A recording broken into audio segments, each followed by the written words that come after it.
नमस्कार दोस्तों, आपका स्वागत है मेरे यूट्यूब चैनल में। आज का जो मेरे मेहमान हैं, वो किसी परिचय के मोहताज नहीं है। वो पंचायत समिति रह चुके हैं, मुखिया रह चुके हैं और प्रमुख भी रह चुके हैं।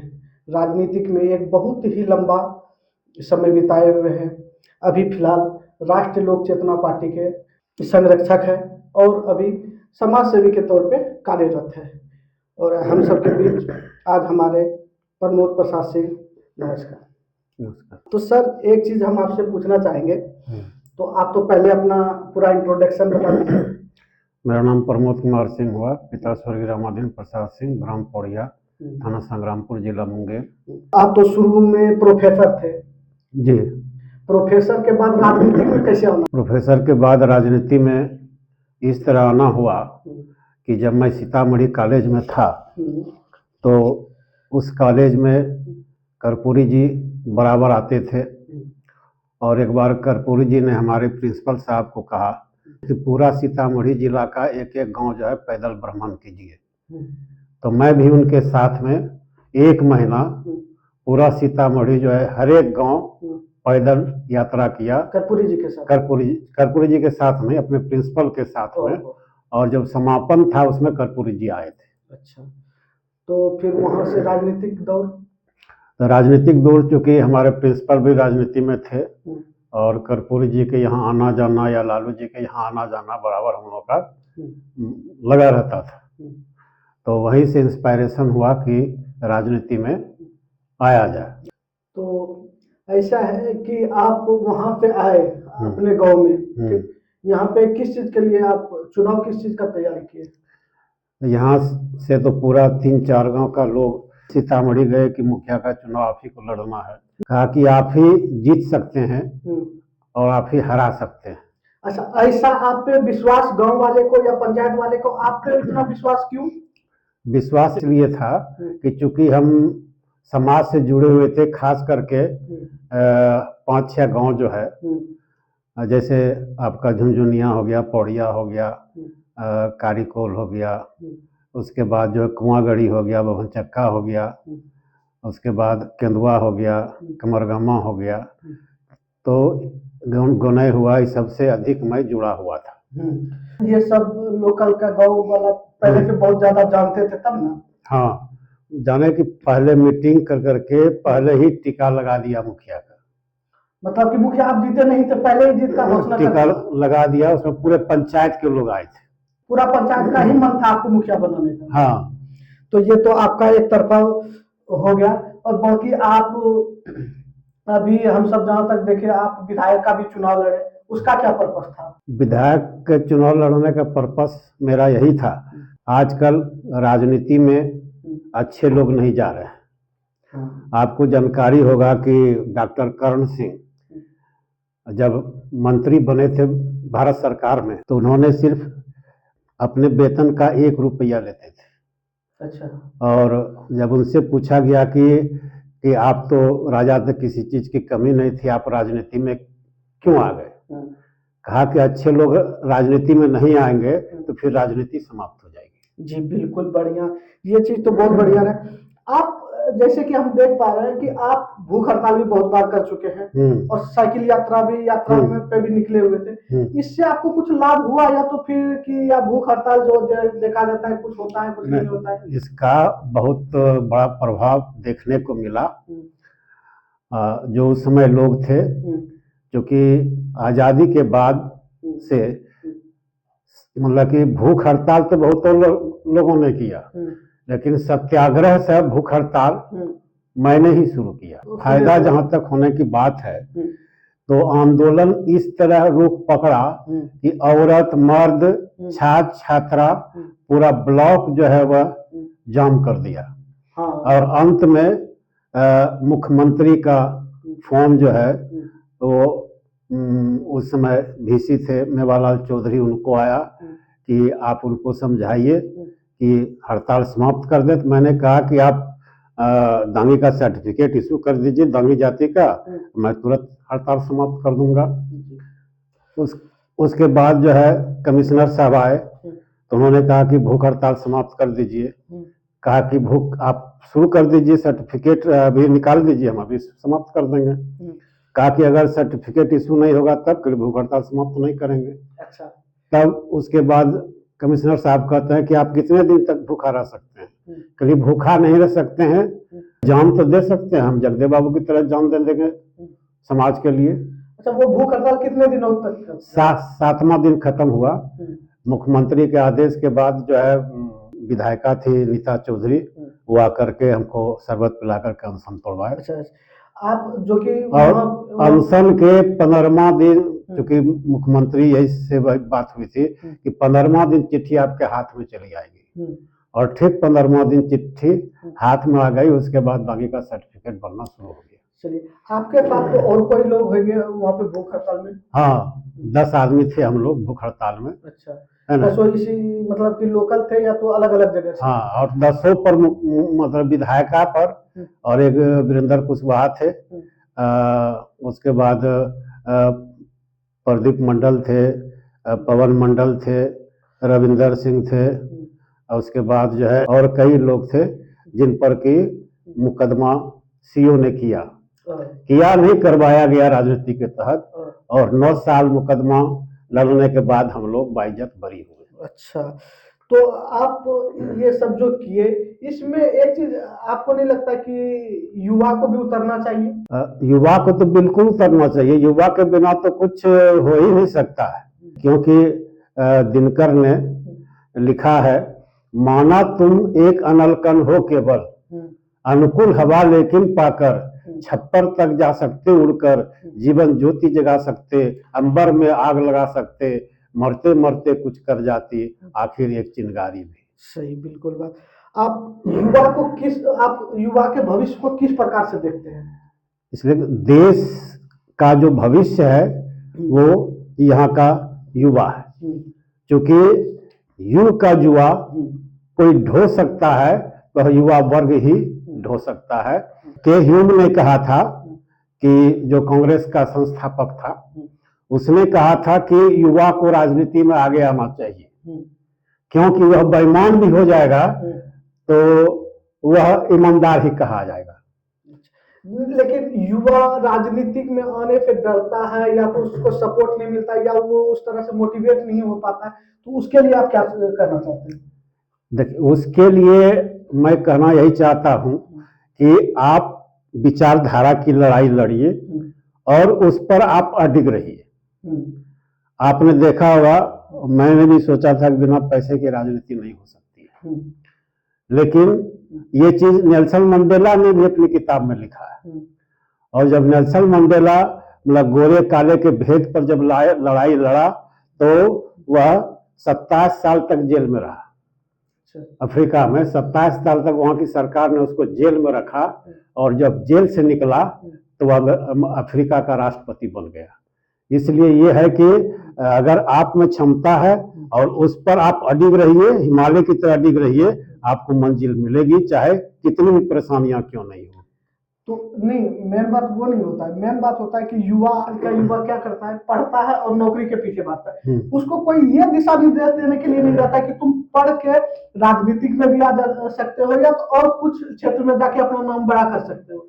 आज का युवा को सिर्फ पढ़ना इसीलिए है क्योंकि उसको नौकरी पाना है। तो इसको अगर आप किसी युवा को ये चीज होना चाहिए ना, हम पढ़ रहे हैं, मेरे शिक्षा से ठीक है किसी और को लाभ हो, या तो राजनीतिक क्षेत्र में जाए, बिजनेस के क्षेत्र में जाए, इसमें युवा नहीं जा रहा है। अब रिक्स है या तो जाना नहीं चाहता, ये अलग मैटर है, लेकिन पढ़ के नौकरी ही पाना, क्या ये युवा का उद्देश्य होना चाहिए? मतलब कि ये है कि नौकरी का उद्देश्य होने के साथ साथ देश और राष्ट्र के प्रति भी उसका समर्पण होना चाहिए। इसलिए कि अभी आप जो देखते हैं कि ये जो खादी है, और हमारे जो राजीव दीक्षित थे वो काफी इस मामले में जानकार थे और पूरा व्यवहारिक ज्ञान उनको था। उनका कहना था कि भारत सरकार सिर्फ इस खादी को अगर अनिवार्य कर दे, हर एक नागरिक को पहनना अनिवार्य हो जाएगा, तो मैं समझता हूं कि 12 करोड़ लोगों का रोजगार सिर्फ खादी से मिल जाएगा। 12 करोड़ लोग? हाँ, क्योंकि आप देख रहे हैं कि खादी का सब चीज बना हुआ, मकान तकान सब है, सब मतलब कि चौखट के बाहर सब उखड़ गया। तो उसको सिर्फ विद्यालय में कन्वर्ट कर देना है। विद्यालय में कन्वर्ट कर देना, उसको ट्रेनिंग देना है, सूता कटना, ये कटना है, कपड़ा, मतलब कि अगर अपना कपड़ा अपना बुन लेगा तो जो कैपिटलिस्ट है, जो कि इंडस्ट्रियलिस्ट है कपड़ा उद्योग का, कपड़ा उद्योग बैठ जाएगा। उसी तरह हर एक क्षेत्र में अगर इस तरह की सरकार अगर युवा वर्ग को आगे करे और वह आगे बढ़ेगा, तो मैं समझता हूं कि जो लघु और कुटीर उद्योग के माध्यम से हर चीज बनाया जा सकता है जो मनुष्य की आवश्यक आवश्यकता है। इससे हम राष्ट्र को आर्थिक संपन्नता भी प्रदान कर सकते हैं और देश के युवा बेरोजगार को हम रोजी रोटी भी दे सकते हैं, किसान की स्थिति भी सुधार सकते हैं और किसान का बेटा भी पढ़ लिख करके अच्छे अच्छे पद पर जा सकते हैं। अच्छा, एक चीज और पूछना चाहते हैं, यहाँ जब भी पंचायत के ऊपर से लड़िएगा या तो पंचायती चुनाव में भी, पंचायती चुनाव में जैसे राजनीतिक में एंट्री करते हैं, ठीक ना, बिहार में या तो हर जगह देख लेते हैं ये सब, जैसे राजनीतिक में एंट्री करते हैं जातिवाद वहां से शुरू हो जाता है। इस पे आप क्या सोचते हैं? देखिए, तो जातिवाद क्या होता है कि कुछ नेता ऐसे होते हैं कि जो कि जातिवाद करते हैं, और मैं जब चुनाव लड़ा तो उस समय कोई जातिवाद नहीं था और मैंने जातिवाद किया भी नहीं। जब पहली बार इंदिरा आवास आया तो जिसका टटिया का घर 10 गो आया था, टटिया का घर जिसका था उसी को मैंने इंदिरा आवास दिया, क्योंकि विवेकानंद ने कहा जिसका जो प्राप्त है उसको मिलना चाहिए। नहीं, वो चीज तो गांव के लेवल पे चलिए थोड़ा बहुत होता है, वो चलता है, लेकिन गांव के अलग से आप विधायक का चुनाव लड़ सके उस मैटर में बोलते हैं। जब विधायक के चुनाव में जाते हैं ना, उस लेवल पे जैसे कि बिहार का जब सिलेक्शन करना पड़ता है बिहार के मैटर में, ठीक ना, बड़े लेवल में, तो वहां पे जातिवाद ज्यादा देखने के लिए मिलता है। ऐसा क्यों? हालांकि जातिवाद ये ठीक नहीं है ना, और जातिवाद लोग इसलिए करता है कि हमको जो जात का वोट है वो मतलब कि मास वोट हमको जात का मिल जाएगा, तो एक जीत का आधार वो बनता है उसका। इसीलिए राजनीतिक लोग मतलब कि इसको खास करके जातिवाद को हवा देते हैं और जातिवाद का हवा दे करके लोग को गुमराह करके वोट लेते हैं, भले वो काम करे या नहीं करे उस समाज के लिए। समाज के लिए काम तो बिल्कुल नहीं हो रहा है। हम जहाँ तक देख रहे हैं, देखिए मेन बात क्या होता है कि आज जिस पर्पज से भी आज सब चुनाव जीत के चले जा चुके हैं, लेकिन हम बिहार का अभी स्थिति देख रहे हैं। बिहार में बीपीएससी हड़ताल वाला देख लीजिए, ठीक ना, वहां के बच्चों को किस तरह मारा पीटा गया, और जब पूछा जाता तो साफ मुकर जाता है कि हम नहीं मारे हैं, ठीक ना। उसके बाद पानी का भी छिड़काव किया गया, लेकिन इस तरह का राजनीतिक बिहार में हो रहा है और होता भी आ रहा है। और बिहार से बाहर भी जैसे कि आंदोलन जितना बार हुआ था उसमें हमेशा जनता को लाठी से ही क्यों समझाया जाता है, अब बात से भी समझाया जा सकता है ना। देखिए, जब आदमी का दिमाग काम नहीं करता है तो वह अंत में मतलब कि जो है शक्ति का प्रयोग करता है। नहीं, ये चीज देखिए, और यह बिल्कुल गलत चीज है।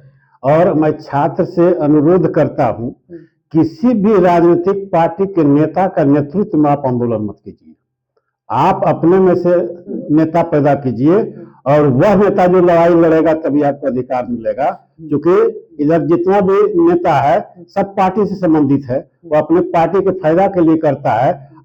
मतलब कि आपको मतलब कि दिखाएगा कि हम अथी कर रहे हैं, हमको ये वोट दे दे। तो आप अपना नेतृत्व पैदा करके उस नेतृत्व के मतलब कि नेतृत्व में आप लड़ाई लड़िए और उसको तब तक लड़िए जब तक कि आपको जीत हासिल नहीं हो जाती। ये बात भी सही है कि स्टूडेंट लड़े, ठीक है, आपका कहना भी सही है, लेकिन स्टूडेंट पढ़ाई करे या राजनेताओं के साथ लड़े या तो धरना दे या क्या करे, एक स्टूडेंट क्या करे, और पूरा परीक्षा टाइट हो रहा है, ठीक ना, कहीं चोरी हो रहा है, कहीं क्वेश्चन आउट हो रहा है, लेकिन पढ़ने वाला ही स्टूडेंट धरना देता है, ठीक ना।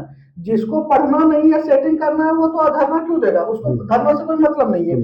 पढ़ने वाला स्टूडेंट धरना देगा, पढ़ने वाला स्टूडेंट करे क्या, लाठी खाए, धरना दे, या तो बात करे या सॉल्व करे या क्या करे, उसको समझ में नहीं आता। देखिए, जब महात्मा गांधी ने देश आजाद करने की ठानी है ना, तो आजादी के लिए आपने देखा कि गांधी जी ने कितने कष्ट झेले, है ना। और उस आजादी के लिए महात्मा गांधी ने पूरे विश्व में ऐसा कोई भी देश नहीं है विश्व का जो कि सत्य अहिंसा के बल पर आजाद हुआ। तो उन्होंने भारत के नागरिकों को, भारत के युवाओं का ऐसा अस्त्र सत्य और अहिंसा का दिया है कि उस दोनों को लेकर के हम किसी से लड़ाई लड़ सकते हैं। जब अंग्रेज अपनी ताकत को यहाँ झोंकता था, उस ताकत को सत्य और अहिंसा के बल पर उसको 7 समंदर पार भेज दिया और अपनी मतलब कि सरकार जो है यहाँ स्थापित की, करवाया। तो इस तरह हम देखते हैं कि गांधी जी के मार्ग पर चल करके, सत्य अहिंसा के मार्ग पर चल करके हम किसी से भी लड़ाई लड़ सकते हैं। आप किसान आंदोलन को देखा होगा, तो उन लोगों ने भी सत्य अहिंसा के मार्ग पर चल करके लड़ाई लड़ा। और जिस दिन मतलब कि आंसू बहा, मतलब कि राकेश टिकैत के आंख से, मैंने उस समय लिखा कि टिकैत तुम हिम्मत मत हारना, तेरा आंसू एक दिन तुम्हारी जीत लेकर आएगा। नहीं, बात वो भी सही है, लेकिन एक स्टूडेंट वहां तक पहुंचने के लिए, मान के चलिए आप जैसे राजनीतिक में संघ में बैठने के लिए, क्या ये सही है? मैं पहले बात ये चीज हम इस पे डिस्कस करना चाहता है। एक स्टूडेंट पढ़ के वो चीज हासिल करना चाहता है, उसके बाद अगर क्वेश्चन लीक होता है वो तो स्टूडेंट का प्रॉब्लम है नहीं, वो तो प्रॉब्लम नेता लोग का है या तो व्यवस्था का है, ठीक ना।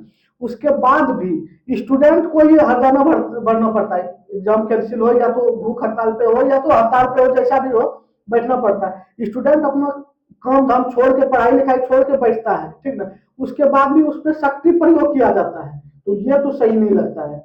देखिए, मेन चीज है कि जो स्टूडेंट वगैरह हैं, तो उनको ये चाहिए, मैं तो कह रहा हूँ शुरू से, कि वो अपनी लड़ाई को लड़ें।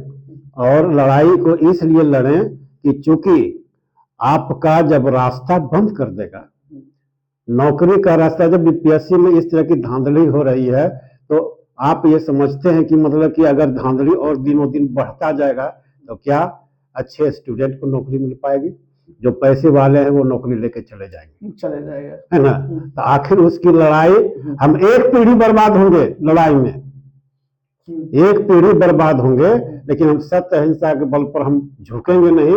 और तब तक हम लड़ाई लड़ते रहेंगे जब तक कि हमारी जीत नहीं हो जाएगी। एक पीढ़ी, जैसे मतलब कि जगदीप बाबू ने कहा था कि पहली पीढ़ी मार खाएगी, दूसरी पीढ़ी जेल जाएगा, तीसरी पीढ़ी शासन करेगा।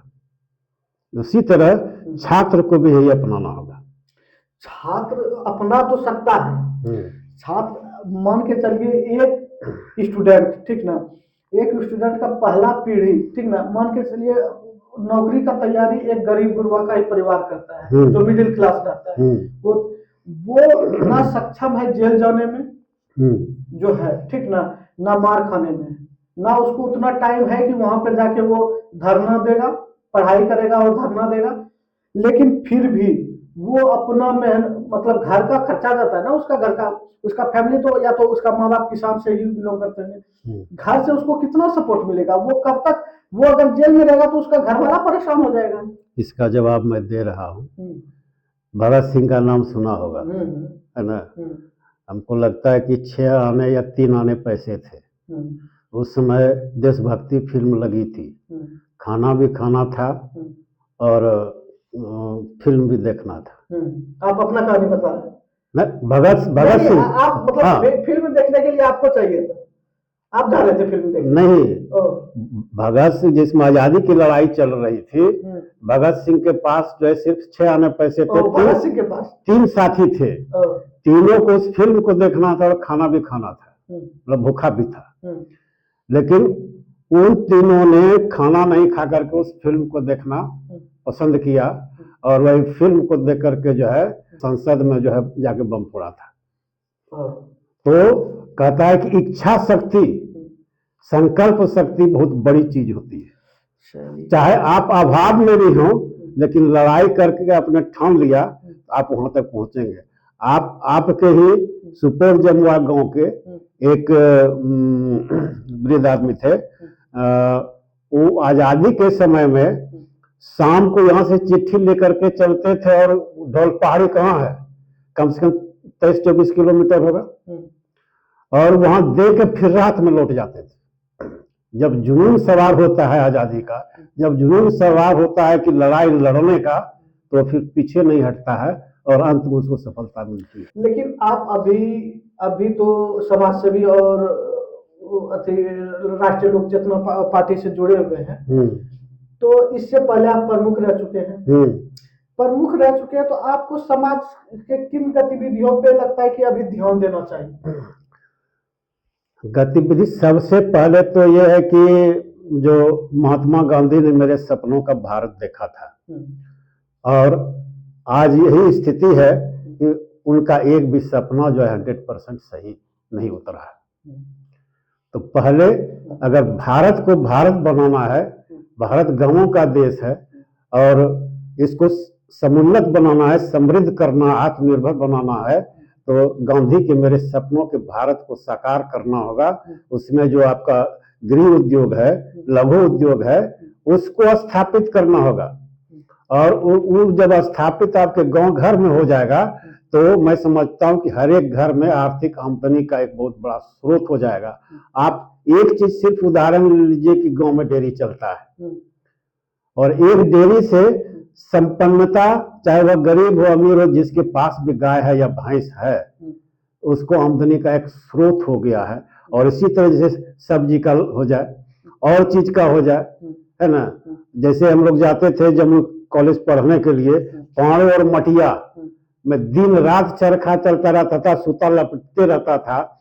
आज ये स्थिति आप देखिए जाकर के, जो खादी ग्राम कभी मतलब कि भारतवर्ष में नामी था, मतलब कि खादी वस्त्र के लिए, आज एक सूत भी नहीं कटता है। तो जैसे कि अभी आप जैसे समाज में लड़का सब पढ़ाई कर रहा है, या तो आप एक प्रोफेसर के नजर से देखिए तो उस लड़के को क्या बोलना चाहिएगा, उसको क्या शिक्षा देना चाहिए आप?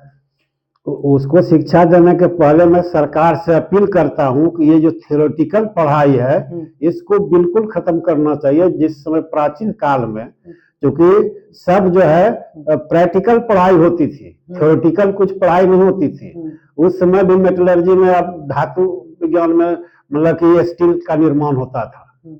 जब मैंने राजीव दीक्षित स्पेशलिस्ट है एजुकेशन के, जब उनसे बात किया तो क्योंकि हम भी स्कूल इसी तरह का खोलना चाहते हैं, तो आप सिलेबस या किताब उपलब्ध कराइएगा।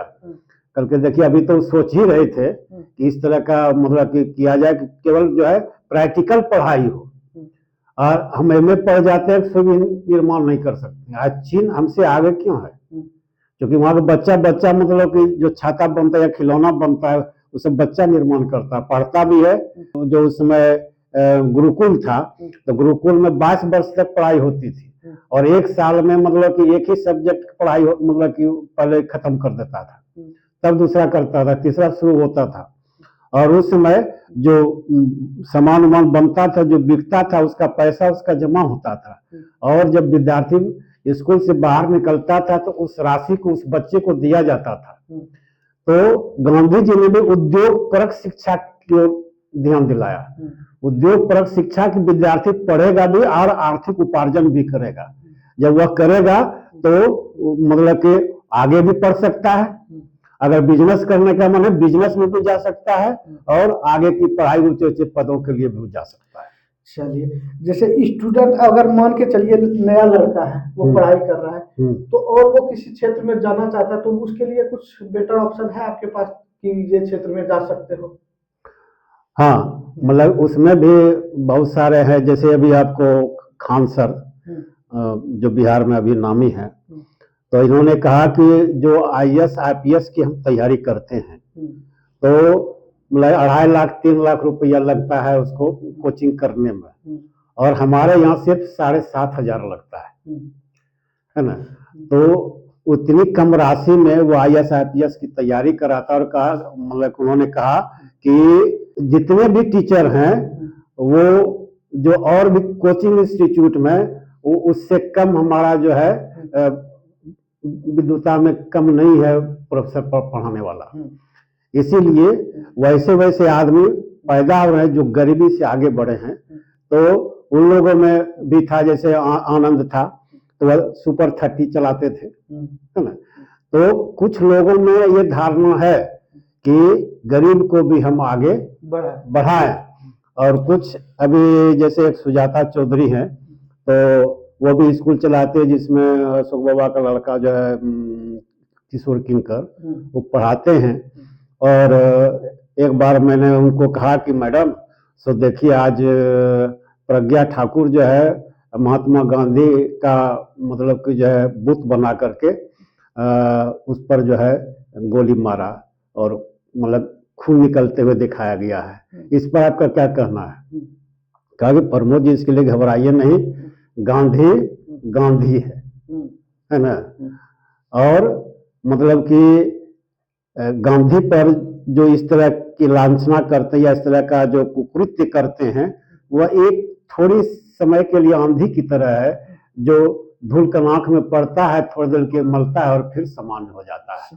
तो गांधी को किसी भी दुर्व्यवहार के साथ या उनको नीचा दिखाने के साथ गांधी को नीचा नहीं दिखा सकते हैं। गांधी गांधी है और वह विश्व का सरताज है जिन्होंने कि देश को, पूरे विश्व को एक नई दिशा दी कि सत्य और अहिंसा के बल पर देश को आजाद कराने का बीड़ा उठाया और संदेश दिया। चलिए, आप राजनीतिक में तो हैं ही, राजनीतिक के अलावा आपका कोई और? हाँ, राजनीति के अलावा एक अभी किताब वो छपी नहीं है, तिनके टूटे तारे कविता संग्रह है। इसमें कई कविता मतलब कि अन्य पत्र पत्रिकाओं में छप चुकी है। और इधर एक पत्रिका कविता जो है कलम बोलती है, मध्य प्रदेश से छपी है, निष्कर्ष पब्लिकेशन के द्वारा। वो कविता संग्रह ही है।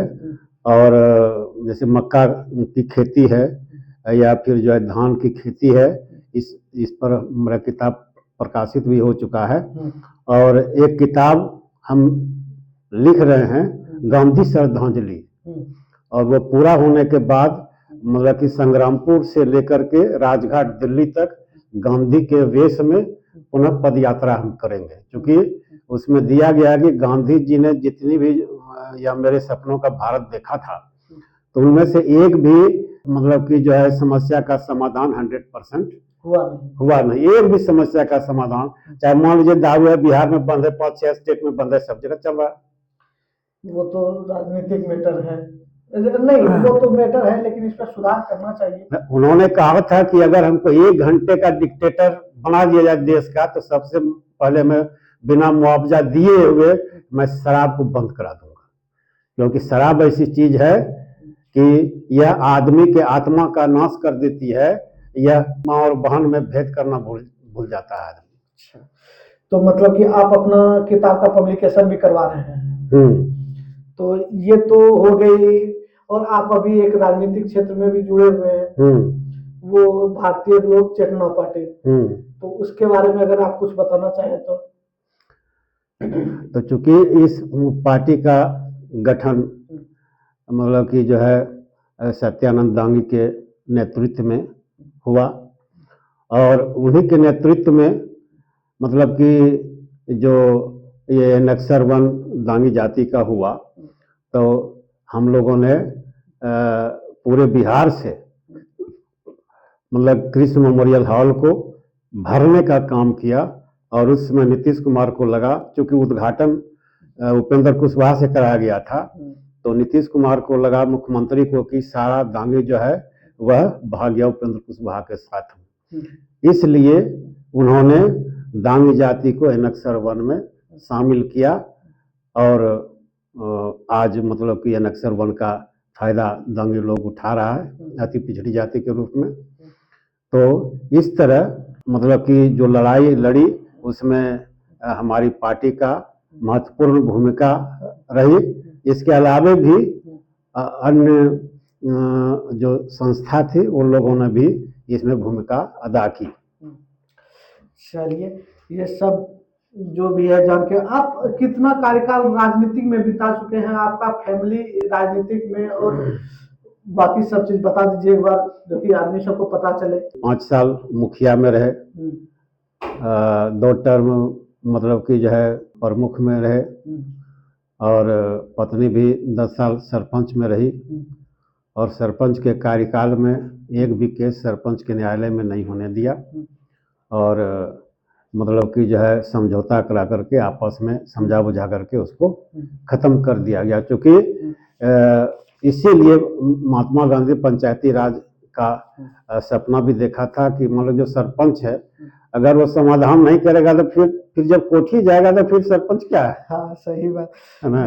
और आप 2 बार पंचायत समिति भी रह चुके हैं। हाँ, पंचायत समिति रहे, पंचायत समिति में उसी में 2 बार प्रमुख भी बने, और अच्छा सब काम भी कराए। और आपको पता होना चाहिए कि जो वीडियो इंदिरा आवास में घूस ले रहा था मनरेगा वगैरह में, उसी अभियान के तहत उनको मैंने जेल भी भेजवाने का काम किया। वीडियो चलिए, ये तो राजनीतिक क्षेत्र में ये बहुत बड़ा उपलब्धि है किसी को। ये बिहार का हमको लगता है कि पहला उदाहरण होगा कि जो किसी प्रमुख ने वीडियो को जेल भेजा।